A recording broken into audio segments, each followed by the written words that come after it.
اعوذ باللہ من الشیطان الرجیم بسم اللہ الرحمن الرحیم الحمدللہ رب العالمین والصلاۃ والسلام علی خاتم النبیین اللہم صلی علی محمد وعلی آل محمد کما صلیت علی ابراہیم وعلی آل ابراہیم انک حمید مجید اللہم بارک علی محمد وعلی آل محمد کما بارکت علی ابراہیم وعلی آل ابراہیم انک حمید مجید رب اشرح لی صدری ویسر لی امری واحلل عقدۃ من لسانی یفقہوا قولی۔ فرشتے حضرت لوط علیہ السلام کے پاس پہنچ گئے۔ کل ہم نے ان کے آپس میں مکالمات بھی سن لیے۔ اب فرشتے آئے تھے 9 عمر لڑکوں کی شکل میں، بے ریش 9 عمر لڑکے تھے۔ اب جب گاؤں والوں کو، بستی والوں کو پتہ چلا تو بستی والے اب یہ خرمستیاں دیکھیے ان کی، اب ان کے یہ بد اعمال دیکھیے کہ وہ خوشی خوشی بھاگے ہوئے ان کے گھر کی طرف چل دوڑے کہ مال آیا ہے، آج بچے آئے ہیں آج، کیونکہ وہ لواطت میں اتنے، اس گند میں اتنی بری طرح مبتلا ہو چکے تھے کہ ان کے ہاں تمیز جو ہے وہ حلال کی بالکل ختم ہو چکی تھی۔ دیکھیے اگر ہمارے گھر میں بھی کوئی گندے کیڑے جو ہیں وہ نکل آتے ہیں گٹر سے یا کسی سے، تو کیا کیا جاتا ہے؟ فوراً سے پہلے فنائل ڈال کے یا کوئی اور زہر والی دوا ڈال کے ان کا خاتمہ کر دیا جاتا ہے۔ تو جب ایک قوم اس نیچ پہ سوچ رہی ہو، جس سوچ میں جو ہے ان کو اس گندگی اور غلاظت کے علاوہ کچھ نظر نہیں آتا، تو پھر اس قوم کا انجام بھی یہی ہوتا ہے۔ اسی کے ان خرمستیوں کے بارے میں جو ہے وہ بتایا گیا جا رہا ہے یہاں پہ۔ وَجَاءَ، اور جا کا معنی کیا ہوتا ہے؟ آنا۔ جیسے ہمارے ہاں اردو میں لفظ کیا ہوتا ہے؟ آجا، عربی میں ہوتا ہے جاء، دونوں کا معنی ایک ہی ہوتا ہے۔ اور آئے اہل المدینہ تھے، مدینہ کہتے ہیں شہر کو، بستی کو۔ آئے بستی والے، اہل مدینہ بستی والے، یستبشرون، یستبشرون تبشیرون سے، یا جو ہے وہ علامات مضارع ہے، واو جو ہے وہ وانون جمع کے لیے، یستبشرون، وہ خوشیاں منا رہے تھے، وہ خوشیاں مناتے ہوئے، خوش ہوتے ہوئے جو ہے وہ آئے بستی والے۔ کالا، کہا لوط علیہ السلام نے، انا، بے شک، ہاؤلائی اس میں اشارہ قریب ہے، جمع کے لیے استعمال ہوتا ہے۔ ہازان ہاؤلائی، ہازہی ہاتان ہاؤلائی، بے شک یہ ضیف کل ہم نے پڑھا تھا، کیا معنی ہے اس کا؟ مہمان۔ اسی سے ہمارا لفظ ضیافت ہوتا ہے، مہمانداری ہوتا ہے۔ یا جو ہے وہ علامت اس میں مفعول کے لیے استعمال ہوا، مفعول یا کے لیے، مہمان ہیں میرے، بے شک یہ مہمان ہیں میرے۔ فلا، پس نہ تم، تفضحون لفظ کس سے ہے؟ فیضاد ہے، فضح، اس کا معنی ہوتا ہے ذلیل کرنا، رسوا کرنا۔ فلات، اور یہ اس کے نون وانون کے اور نون کے نیچے یہ جو زیر لگی ہوئی ہے نا، یہ زیر جو ہے وہ یا کی آواز دیتی ہے، اور یا کا معنی کیا ہوتا ہے؟ مفعول میں کے لیے استعمال ہوتا ہے۔ فلا تفضحون، پس نہ رسوا کرو مجھے، پس مجھے ذلیل مت کرو، یہ میرے مہمان ہیں، مجھے ذلیل مت کرو۔ واتقوا اللہ، اور ڈرو اللہ سے، تقوی رکھو اللہ کا، پرہیزگاری کرو، ڈرو اللہ سے۔ ولا تخزون، یہ لفظ کس سے ہے؟ خزیون سے۔ خزیون کا معنی کیا ہوتا ہے؟ رسوائی، ذلت، اور مجھے رسوا نہ کرو۔ دونوں میں فضا کا معنی بھی جو ہے وہ ذلیل ہونا کرنا ہوتا ہے، اور اس کا معنی بھی جو ہے وہ رسوا۔ کالا، کہنے لگے، بے شک یہ مہمان ہیں میرے، بس مت ذلیل کرو مجھے، اللہ سے ڈرو اور مجھے رسوا نہ کرو۔ کالو، کہنے لگے، اب یہ یہاں پہ تھا کالا، یہ کالا کس نے؟ ایک نے کہا، کس نے کہا تھا؟ لوط علیہ السلام نے۔ اور یہاں پہ کالو وہ سارے کہنے لگے۔ اولم، اوا حرف استفہام استعمال ہوا ہے، کیا؟ لم نافیہ کا صیغہ ہے، ماضی میں نفی کرتا ہے۔ ننہا کا سے لفظ نکال لیجئے، لفظ کیا ہے؟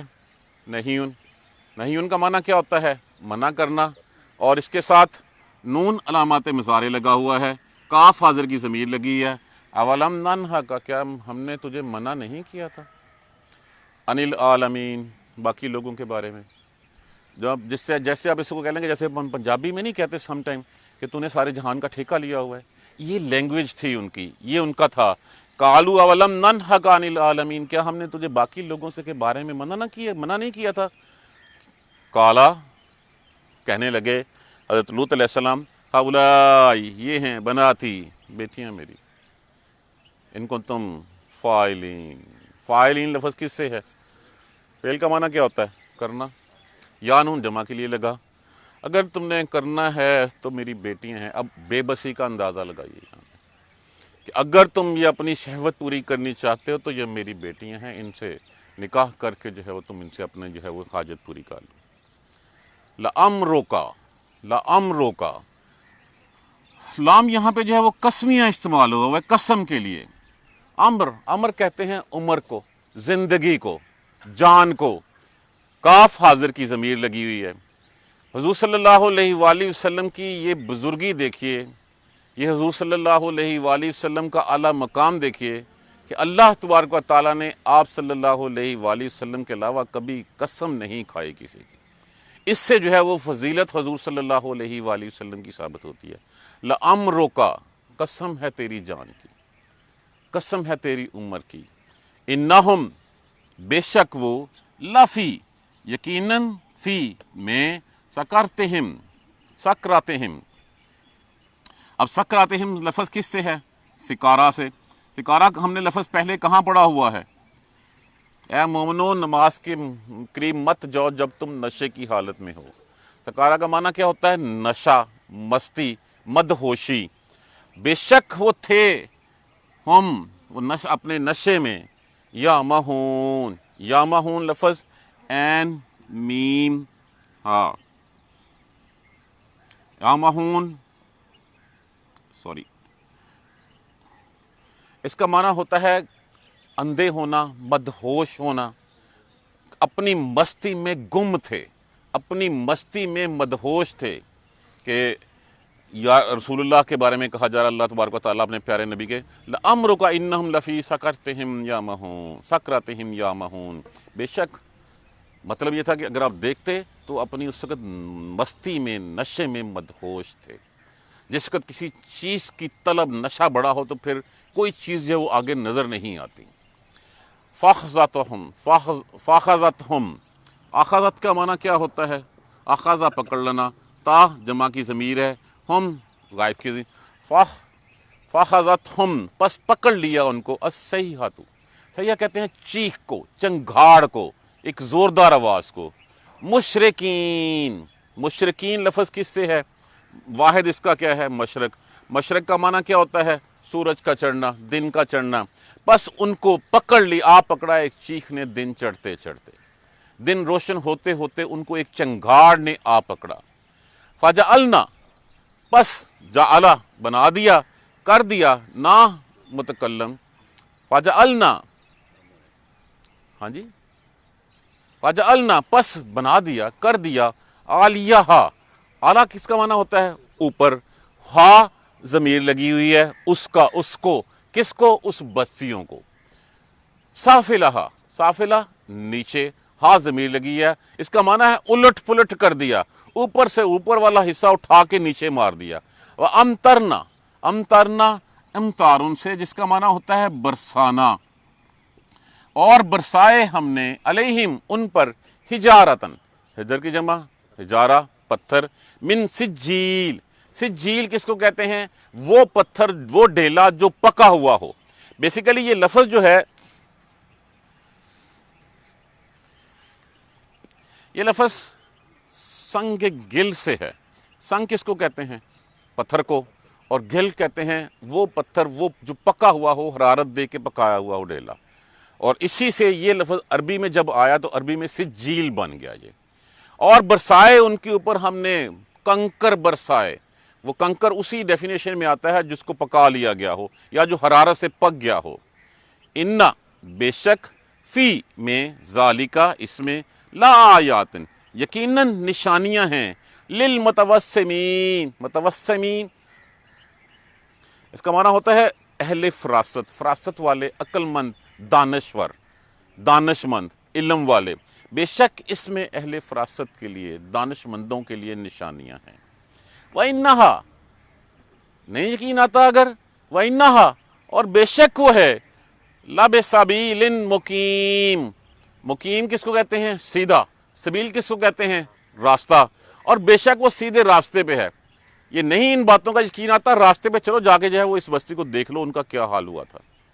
انا بے شک, فی ذالکا اس میں, لا آیاتن یقیناً نشانیاں ہیں, للمومنین مومنوں کے لیے. وجاء اہل المدینہ یستبشرون، اور آئے بستی والے خوش خوش آئے، کالا کہا ان ہؤلاء ضیفی فلا تفضحون، یہ میرے مہمان ہیں پس مت ذلیل کرو مجھے، مت رسوا کرو مجھے، واتقوا اللہ، ڈرو اللہ سے، ولا تخزون، اور نہ رسوا کرو مجھے۔ قالو، کہنے لگے اولم ننہک عن العالمین، کیا ہم نے تجھے سارے جہان سے، ہمارے لوگوں سے منع نہیں کیا تھا؟ تم کیوں جو ہے وہ سارے جہان کا جو ہے وہ ٹھیکیدار بنتا ہے؟ تجھے منع نہیں کیا تھا کہ ان کو پناہ مت دیا کرو؟ کالا، کہنے لگے ہؤلاء بناتی ان کنتم فاعلین، اگر تم نے کرنا ہے تو یہ میری بیٹیاں ہیں۔ لعمرک انہم لفی سکرتہم، اور قسم ہے آپ کی جان کی، آپ کی عمر کی، بے شک وہ اس وقت اپنی مستی میں مدہوش تھے، اپنے نشے میں چور تھے۔ فَأَخَذَتْهُمُ الصَّيْحَةُ مُشْرِقِينَ، بس آ پکڑا صبح ہوتے ہوتے ان کو ایک چنگاڑ نے، ایک چیخ نے، فَجَعَلْنَا عَالِيَهَا سَافِلَهَا، کر دیا اوپر والا اس کا حصہ نیچے، وَأَمْطَرْنَا، اور برسائے ہم نے، علیہم ان پر، حجارتن، پتھر، من سجیل، پکے ہوئے ڈھیلے، ان فی ذالک لآیات للمتوسمین، اس میں یقیناً عقل مندوں کے لیے نشانیاں ہیں۔ وَإِنَّهَا لَبِسَبِیلٍ مُقِیم، اور یہ بستی ہے بھی بے شک سیدھے راہ پہ ہے، جا کے دیکھ سکتے ہو۔ ان فی ذالک لآیات للمؤمنین، اور بے شک اس میں ہے مومنوں کے لیے نشانیاں۔ یہی بات اب آپ سورہ ہود میں دیکھیے کن الفاظ میں، یہی بات، کالا یا قومی، اے میری قوم، ہؤلاء بناتی، یہ میری بیٹیاں ہیں، ہنہ جو ہے وہ ضمیر ہے جمع کے لیے، مؤنث کے لیے، جمع مؤنث کے لیے استعمال ہوتی ہے، ہنہ یہ ہیں، اطہر لکم، پاکیزہ ہیں تمہارے لیے۔ نکاح میں آنے کے بعد خاتون پاکیزہ ہو جاتی ہے، طیب ہو جاتی ہے، یہ پاک ہیں تمہارے لیے۔ فاتقوا اللہ، ڈرو اللہ سے، ولا تخزونی فی ضیفی، اور میرے مہمانوں کے سامنے مجھے رسوا مت کرو۔ اگر تمہارے اوپر اتنی مستی آئی ہے، تم مدہوش ہو، تو میری بیٹیاں ہیں، ان بیٹیاں پاکیزہ ہیں تمہارے لیے۔ اللہ سے ڈرو اور مجھے مہمانوں کے سامنے رسوا مت کرو۔ الیس منکم رجل رشید، کیا تم میں کوئی عقل والا بندہ نہیں ہے، کوئی عقل مند نہیں ہے جو تمہیں اس برے راستے سے روک سکے، بد راستے سے روکے، تمہیں سمجھا سکے؟ قالو، اب دیکھیے وہ قوم جو غلاظت کی حد تک جو ہے وہ غلاظت میں لتھڑ چکی ہو اور اس کو کچھ کبھی نظر نہ آتا ہو، ان کے الفاظ ایسے ہی ہوتے ہیں جیسے اس وقت کی قوم کے تھے۔ یہ وہی دلائل ہیں جو آج ہومو سیکس کے بارے میں یا ہم جنس کی شادیوں کے بارے میں دی جاتے ہیں۔ کہنے لگے قالو لقد علمت، بے شک تو جانتا ہے، علمتا، بے شک تو جانتا ہے، تجھے علم ہے، ما لنا فی بناتک من حق، ہمیں تیری بیٹیوں سے کوئی رغبت نہیں ہے۔ وہ تو وہی قوم لوط، وہی جو ہے وہ بد فعلی جو ہے وہ اسی کو کرنا چاہتے ہیں۔ وَإِنَّكَ، اور بے شک تو، لَتَعْلَمُ مَا نُرِيدُ، تو نے پتہ ہے ہم کیا چاہتے ہیں۔ اس بستی کا ماحول ایک ایسا تھا، یہ 4 بستیاں تھیں، اور ان 4 بستیوں میں ہر بستی میں لڑنے والے جو مرد تھے وہ 1-1 لاکھ تھے۔ اب باقی اندازہ کر لیں کہ اس بستیاں کتنی آبادی ہوں گی ان کی، اور وہ تو چونکہ ایک راستے کے اوپر تھی، یہ لوگ راہزن بھی تھے اور لوگ بدفعلی میں یہ مشہور تھے، ان کو عورتوں سے رغبت چھوڑ کے یہ ہم جنس پرستی کی طرف جو ہے وہ مائل تھے۔ جب کہا کہ میری بیٹیاں ہیں کرو، تم میں کوئی عقل والا نہیں ہے، تجھے پتہ ہے ہم کیا چاہتے ہیں، اور تجھے یہ بھی پتہ ہے کہ ہم جو ہے وہ تیری بیٹیوں میں ہمیں کوئی رغبت نہیں۔ یہ تھے اس گندی نالی کے کیڑوں کے جو ہے وہ الفاظ۔ آ جائیے، جا اہل المدینہ، جب پتہ چلا کہ 9 عمر لڑکے آئے ہیں وہاں پہ، اسی سورہ ہود میں اس کی اور ڈیٹیل بتائی گئی ہے کہ جب وہ آئے اور آ کے جو ہے وہ انہوں نے دیکھا تو بڑے خوش ہوئے، تو حضرت لوط علیہ السلام نے کہا کاش آج میں اتنا جو ہے وہ غیر محفوظ نہ ہوتا، کوئی قلعہ کی پناہ میں آ جاتا، کیونکہ وہ یہ واحد نبی ہیں جو دیار غیر میں کسی دوسری قوم کی طرف مبعوث ہوئے تھے۔ باقی سارے نبی جو ہے وہ اپنی اپنی قوم کی طرف جو ہے مبعوث ہوئے ہیں۔ آپ جو ہے وہ ہجرت کر کے جو ہے وہ تشریف لائے تھے، آپ نے ہجرت کی تھی حضرت ابراہیم علیہ السلام کے ساتھ، اور پھر ابراہیم علیہ السلام تو رک گئے اور ان کو جو ہے وہ بستیوں صدوم کی طرف جو ہے بھجوا دیا۔ ان کی شادی بھی جو ہے وہ یہیں ہوئی تھی، تو اس وقت انہوں نے کہا کاش جو ہے وہ میں بھی میرے پیچھے بھی کوئی اپنا جو ہوتا، اپنا لاؤ لشکر ہوتا، میرا بھی اپنا پیچھے قبیلہ ہوتا، تو پھر میں اتنی جو ہے وہ اس حالت میں نہ ہوتا۔ تو آئے اور آ کے جب انہوں نے کہا، بڑے خوش وہاں پہ پہنچے، اور خوش پہنچے، اور جب ڈر گئے لوط علیہ السلام، تو لوط علیہ السلام کو پھر فرشتوں نے بتایا کہ آپ کو ڈرنے کی ضرورت نہیں ہے، ہم فرشتے ہیں۔ اس وقت تک نہیں پتہ تھا کہ لوط علیہ السلام کو کہ میرے مہمان جو ہیں وہ فرشتے ہیں۔ اور جب وہ آئے اور آ کے کہا بڑے خوشی، تو پھر کہا ان ہؤلاء ضیفی، یہ میرے مہمان ہیں، فلا تفضحون بس مجھے رسوا نہ کرو ان کے سامنے، ذلیل مت کرو ان کو. جو تمہاری بد نیتی ہے، جو بد فعل ہیں تمہارے، ان بد فعلوں کو اپنے تک محدود رکھو. تم میں کوئی عقل والا بندہ نہیں ہے جو تمہیں سمجھا سکے. کم از کم مہمانوں کے سامنے تو یہ ساری باتیں نہ کرو. کیوں اپنا خباث جو ہے وہ لوگوں مہمانوں کے سامنے جو ہے وہ پیش کر رہے ہو. اور ڈرو اللہ سے، واتقوا اللہ، ڈرو اللہ سے، ولا تخزونی، اور مت رسوا کرو مجھے. کہنے لگے قالوا اولم ننہک عن العالمین، ہم نے منع نہیں کیا تھا تم باقی لوگوں کے بارے میں اتنی پرواہ نہ کیا کر. یہاں جیسے محاورتاً ہماری پنجابی میں کہتے ہیں تو سارے جہان کا ٹھیکیدار لگا ہوا ہے. تجھے کیا کہ تمہیں اس کا مقصد یہ تھا کہ تو نے کیوں بنا دی ان کو، تو نے باقی لوگوں کو کیوں اپنے پاس رکھا؟ کیا تجھے منع نہیں کیا تھا کہ تو جو ہے وہ اپنی یاد تک رکھ، اپنی جو تبلیغ ہے وہ اپنے تک رکھ، اس سے جو ہے وہ دوسرے لوگوں کو نہ تو فائدہ پہنچا، نہ ہمیں بتا، اور نہ اپنے پاس جو ہے وہ اجنبی لوگوں کو دوسروں کو ٹھہرا. تمہیں منع نہیں کیا تھا، تمہیں اس بات کی سمجھ نہیں آئی تھی. قال ہؤلاء، کہنے لگے لوط علیہ السلام، یہ بناتی بیٹیاں میری، ان کنتم فاعلین، اگر تم اپنی مستی میں اتنے مدہوش ہو تو یہ میری بیٹیاں. بیٹیوں سے مراد جو ہے وہ دو لیا گیا ہے یہاں پہ. ایک بیٹیاں یہ کہ ہر نبی قوم کا باپ ہوتا ہے، تو اس قوم کی جو ایمان والی بیٹیاں تھیں ان کے بارے میں کہا گیا کہ یہ میری بیٹیاں ہیں، ان سے نکاح کر لو. اور دوسرا جو پوائنٹ آف ویو ہے کہ ان کی اپنی بیٹیاں تھیں، اور نے کہا کہ اگر تم نے کرنا ہے تو میری بیٹیاں اپنی زوجیت میں لے لو، نکاح کر لو، نکاح کر کے پھر ان کے ساتھ جو ہے تم کرنا، اگر تم کرنا چاہتے ہو تو ان بیٹیوں کے ساتھ کرو. اور پھر یہاں پہ دیکھیے ایک بات کہی جا رہی ہے حضور صلی اللہ علیہ وآلہ وسلم سے، نبی تیری جان کی قسم اگر تو دیکھتا اس وقت دیکھتا کہ وہ اپنی مستی میں کس طرح مدہوش تھے، کس طرح نشے میں چور تھے اس وقت کہ انہوں نے اس کے علاوہ اور کچھ نظر نہیں آ رہا تھا. آنکھیں اندھی ہو گئی تھیں، بند ہو گئی تھیں. ان کو صرف خمار جو چڑھا ہوا تھا وہ خمار ایک ہی بدفعلی کا خمار چڑھا ہوا تھا. کاش تو اس وقت دیکھتا، تیری جان کی قسم دیکھنے والی بات تھی وہ. لعمرک، قسم ہے. عمر بھی جو ہے وہ لفظ اسی سے ہی ہے لیکن یہ تھوڑا خفیف وزن پہ آ جاتا ہے. امرک انہم لفی سکرتہم یعمہون، قسم آپ کی جان کی، بے شک وہ اس وقت اپنی مستی میں مدہوش تھے، وہ گم تھے اس میں. پھر آ پکڑا، فرشتوں نے کہا تھا کہ اپنی اہل خانہ کو لے کے چل پڑیے، کوئی تم میں سے پیچھے مڑ کے نہ دیکھے اور آپ ان کے پیچھے چلیے. اور جب وہ نکل گئے تو پھر صبح ہوتے ہوتے ایک چنگاڑ نے، کہا جی جبرائیل علیہ السلام نے چیخ ماری تھی، چنگاڑ ماری تھی. ہوا یہ کہ چنگاڑ ماری، سب سے پہلے تو زمین سے ایک زوردار آواز آئی زلزلے کی شکل میں. کہا گیا کہ اس بستی کو اٹھایا اپنے پروں کے اوپر اور اٹھا کے اوپر لے گئے، اور اوپر لے جا کے جو ہے اتنی اوپر لے گئے کہ آسمان والوں کو جو ہے وہ وہاں کے کتوں کے بھونکنے کی آوازیں تک آنے لگی. اور وہاں سے اٹھا کے لے جا کے اس بستی کو دماغ سے زمین پہ دے مارا، اور وہ اس بستی نیچے گری اور سوتا سمندر سے 400 میٹر اندر تک جو ہے وہ دنس گئی.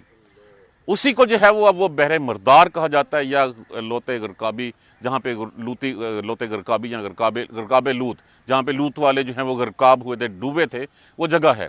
اور وہ جگہ ابھی بھی ہے. قرآن پاک میں جب کہہ دیا گیا ہے وَإِنَّا لَبَسَبِيلٍ الْمُقِيمٍ، تو سیدھے راہ پہ ہے. اگر تمہیں ان باتوں کا یقین نہیں آتا، آج دیکھیے اسی جو ہے وہ ہم جنس پرستی پہ، ہومو سیکس کے اوپر لوگ جو ہے وہ فخر کرتے ہیں، قوانین بنتے ہیں، شادیاں ہوتی ہیں. اب تو پاکستان میں پشاور میں جو ایسا واقعہ جو ہے وہ ہو گیا کہ 2 لڑکیوں نے آپس میں جو ہے وہ شادیاں کی. تو اگر یقین نہیں آتا، نشانیاں دیکھنی ہیں تو یہ نشانیاں دیکھ لیجیے جا کے. ہم نے اوپر والا حصہ اٹھا کے جو ہے اس کو تاب نیچے دے مارا، الٹ پلٹ کر دیا. اور پھر اللہ کا غضب اس حد تک کہ زمین سے زلزلہ آیا، بستی اٹھائی گئی، اٹھا کے دے ماری گئی، اور پھر اوپر سے کنکروں کی بارش کی گئی. وہ کنکر ایسے تھا جیسے کوئی مزائل لگتا ہے. اور اس حد تک جو ہے وہ لکھا ہوا ہے مفسرین کرام نے کہ ہر کسی کے اوپر جو ہے اس بندے کا نام تک لکھا ہوا تھا. اب اندازہ کر لیجئے وہ بستی جس میں وہ 4 بستیاں، جس میں ہر بستی میں لڑنے والے مرد 1 لاکھ، تو مطلب بس یہ ہوا کہ وہ ہر بستی 3-4 لاکھ سے تو کم از کم 5 لاکھ 7 لاکھ کی تو ہوگی. یہ سارے کا سارے لوگ جو ہیں وہ اٹھائے گئے اور اٹھا کے زمین پہ دے مارے گئے، اور ان میں سے کوئی ایک زندہ نہیں بچا، سوائے کن کے؟ سوائے ایمان والوں کے، سوائے نبی کے، سوائے حق والوں کے، اور کوئی نہیں بچا. اللہ تبارک و تعالیٰ کا وعدہ یہی ہے کہ اپنے ایمان والوں کو، حق والوں کو، نبیوں کا ساتھ دینے والے صدیق ان کو جو ہے وہ بچا لیتا ہے ایمان والوں کو، اور جو بے ایمان ہوتے ہیں، جو گناہ گار ہوتے ہیں، ان گناہ گاروں کو جو ہے پھر عذاب دیا کرتا ہے. تو یہاں پہ بھی یہی عذاب جو ہے. اور پھر یہاں پہ ایک بات کہی گئی، ان فی ذالک لآیات للمتوسمین، نشانیاں ہیں دانش مندوں کے لیے، عقل مندوں کے لیے. کیا نشانیاں ہیں؟ ایک برا کام ہے، اس سے روکا جا رہا ہے، نہیں رکے، انجام بتایا گیا. دیکھنا چاہتے ہو جا کے اس بستی کو دیکھ لو، اس سے بڑھ کے اور مثال کیا دی جائے، اس سے بڑھ کے اور ثبوت کیا دیا جائے تمہیں؟ سمجھانے کے لیے اور کیا چیز چاہیے؟ یہی ہوتا ہے کیونکہ مثال دے دی جائے۔ ایک مثال ہوتی ہے ہوا میں، ایک فزیکل آپ کو بتایا جا رہا ہے ہمیں کہ جاؤ جا کے دیکھ لو، وہ سیدھے راہ پہ بستی ہے۔ اب جس میں عقل ہے تھوڑی سی، وہ اس کو جو ہے وہ پکڑ لے گا، وہ اس کو سمجھ جائے گا کہ حرام کون سے ہیں، کہ نہیں انل منکر، کون سی منکرات ہیں جن سے منع کر دیا گیا ہے ہمیں، اور کون سے وہ کام ہیں جن کے لیے کرنے کا۔ ان فی ذالک اللہ آیات، اور بے شک اس میں یقیناً نشانیاں ہیں مومنوں کے لیے، کہ مومن ان تمام منکرات سے جن سے اللہ تبارک و تعالیٰ نے منع فرمایا ہے ان سے رک جائیں۔ جن کاموں کا کرنے کا کہا گیا ہے صرف انہی کاموں کو کریں، اور ہمیشہ سارے کام اللہ کی رضا کے لیے کریں۔ جہاں سے جس حد سے روک دیا گیا ہے، بندگی یہ نہیں ہوتی کہ بس نماز پڑھ لیا، روزہ رکھ لیا، زکوٰۃ دی۔ بندگی یہ ہے کہ جس کام سے منع فرما دیا گیا اس سے رک جانا۔ بندگی یہ ہے کہ ہر کام کرنے سے پہلے، ہر سوچ سے پہلے پھر یہ دیکھا جائے کہ اس میں اللہ کی رضا کیا ہے۔ وہ کیا ہے جو حضور صلی اللہ علیہ وآلہ وسلم کے بارے میں علامہ اقبال رحمۃ اللہ علیہ نے بھی لکھا ہے، خود ہی کو کر بلند اتنا کہ ہر تقدیر سے پہلے خدا بندے سے خود پوچھے بتا تیری رضا کیا ہے۔ یہ کس کی تفسیر ہے؟ یہ وہ تفسیر ہے جس سے حضور صلی اللہ علیہ وآلہ وسلم کے دل میں قبلہ اول کی محبت جو ہے وہ جب تک مکہ میں تھے اس وقت تک تو درمیان میں خانہ کعبہ کو رکھ کے پھر جو ہے وہ قبلہ، کیونکہ اس وقت تک بیت المقدس کی طرف منہ کر کے نماز پڑھنے کا تھا، اس وقت تک تو گزارا چلتا رہا۔ جب مدینہ میں چلے گئے تو طلب بڑھ گئی، اور طلب بڑھنے کے بعد بھی آپ نے اللہ سے کوئی جو ہے وہ گزارش نہیں کی، دعا نہیں کی، بس ایسے دیکھتے تھے، اور اللہ کو آپ کی اسی ادا کے اوپر جو ہے وہ پسند آ گیا کہ تیری رضا کیا ہے۔ تو رضا کیا تھی کہ خانہ کعبہ کو جو ہے وہ قبلہ بنا دیا جائے دوبارہ، اور وہ جو دعا پوری ہوئی۔ تو بندے کو وہ تفسیر ہونا چاہیے اس بات کی کہ بندہ ہر کام کرنے سے پہلے اللہ کی رضا دیکھے، اس میں منکرات سے رک جائے۔ نشانیاں بتائی جا رہی ہیں، لکھ کے تمہیں دے دیا گیا ہے، سمجھانے والے تمہارے پاس آ چکے ہوئے ہیں۔ یہ نشانیاں ہیں مومنوں کے لیے، یہ نشانیاں ہیں عقل مندوں کے لیے، دانش مندوں کے لیے۔ کل انشاءاللہ جو ہے وہ اسی کا جو ہے وہ دوسرا حصہ حضرت شعیب علیہ السلام کی قوم کا جو ہے وہ ہم قصہ پڑھیں گے کہ وہ قوم بھی جو ہے وہ اسی کے ساتھ ایک بستی کے چوراہے پہ آباد تھی۔ ان کا کیا تھا؟ ہمارے ہاں جو برائی آج کل ہم میں ہے، ایک تو یہ ہے کہ ہم پیسہ آتے ہوئے دیکھتے نہیں ہیں کہ یہ حرام کا ہے یا حلال کا ہے۔ وہ راہزن تھے بہت بڑے، یہ بھی راہزن لوگ تھے، لیکن اس کے ساتھ وہ کم تولتے تھے۔ جب تولتے تھے، دیتے تھے تو کم دیتے تھے، لیتے تھے تو زیادہ لیتے تھے۔ مارکیٹ سے باہر کوئی قافلہ بھی راستے میں ہے، بھاؤ کچھ بتایا اور کچھ بتا کے کسی اور پہ، ان کو اس جرم کی جو ہے وہ سزا دی گئی۔ انشاءاللہ کل والی آیت کریمہ میں ہم وہ دیکھیں گے۔ جزاک اللہ خیر۔ سبحانک اللہم و بحمدک، اشہد ان لا الہ الا انت، استغفرک و اتوب الیک۔ اعوذ باللہ من الشیطان الرجیم، بسم اللہ الرحمن الرحیم۔ الحمدللہ رب العالمین، الحمدللہ رب العالمین، الحمدللہ رب العالمین۔ اللہم صلی علی محمد و علی آل محمد کما صلیت علی ابراہیم و علی آل ابراہیم انک حمید مجید۔ اللہم بارک علی محمد و علی آل محمد کما بارکت علی ابراہیم و علی آل ابراہیم انک حمید مجید۔ ربنا لا تؤاخذنا ان نسینا او اخطانا، ربنا ولا تحمل علینا اصرا کما حملتہ علی الذین من قبلنا، ربنا ولا تحملنا ما لا طاقة لنا به واعف عنا واغفر لنا وارحمنا انت مولانا فانصرنا على القوم الكافرين۔ ربنا لا تزغ قلوبنا بعد إذ هديتنا وهب لنا من لدنك رحمة إنك أنت الوهاب، رب اغفر وارحم وأنت خير الراحمين۔ یا رب ارحمهما كما ربياني صغيرا، یا رب ارحمهما كما ربياني صغيرا، یا رب ارحمهما كما ربياني صغيرا۔ بیماروں کے لیے دعا کیجیے، اللہ تبارک و تعالیٰ سب کو صحت کاملہ نصیب فرمائے، صحت والی زندگی نصیب فرمائے۔ جو اس دنیا سے مسلمان چلے گئے ہیں ان سب کی بخشش کے لیے، مغفرت کے لیے دعا کیجیے، اللہ تبارک و تعالیٰ سب کی مغفرت بخشش فرما دے۔ جن مسلمانوں کی، جن ایمان والوں کی اللہ کے ہاں بخشش ہے وہ لکھی جا چکی ہے، اللہ تبارک و تعالیٰ سے دعا کریں ان کے درجات کی بلندی کے لیے۔ اللہ تبارک و تعالیٰ سب کے حال پہ رحم فرما دے، پریشان حالوں کی پریشانیوں کو دور فرما دے، قرض داروں کے جو ہے وہ قرض کو معاف فرما دے، بے اولادوں کو نیک اولاد نصیب فرما دے، جن کی اولاد ہے ان کو جو ہے وہ نیک اعمال کرنے کی توفیق عطا فرما دے۔ اللہم اغفر لنا وارحمنا، اللہم اغفر لنا وارحمنا، اللہم اغفر لنا وارحمنا، اللہم اہدنا الصراط المستقیم، اللہم اہدنا الصراط المستقیم، اللہم اہدنا الصراط المستقیم۔ سبحان ربک رب العزت عما یصفون وسلام علی المرسلین والحمد للہ رب العالمین۔